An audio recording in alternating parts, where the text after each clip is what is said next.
Sugar factory in Kisii County is set to begin soon after more than 5 years of delays. The Kisii County Assembly has finally given the project the go-ahead, paving way for the investor to move into the site. The construction of the sugar mill will be constructed by the India-based Kanoria Group of Industries.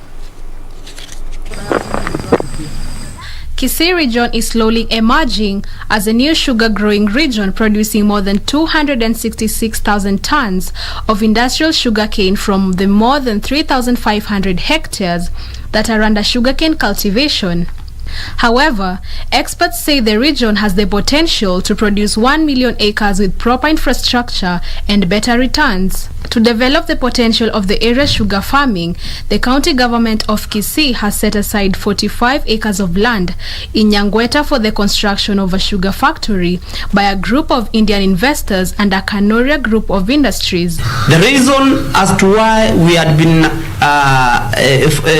following this is that our people, the farmers of Kisii County, have really suffered a great loss due to the non-collection of non-contracted canes from the farmers of Kisii County.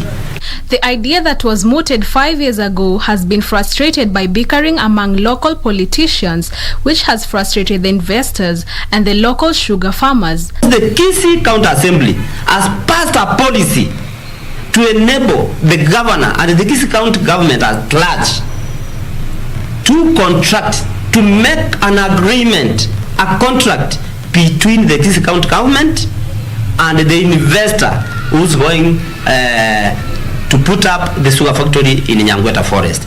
Yesterday, the Kisii County Assembly passed a motion approving the factory. According to the plans, the miller will have a capacity to process at least 5,000 metric tons of cane per day once the proposed plant is established.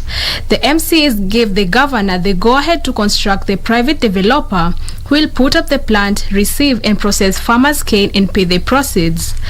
Middlemen had been exploiting local farmers by buying their cane at 1,000 shillings per metric ton from 3,003 years ago.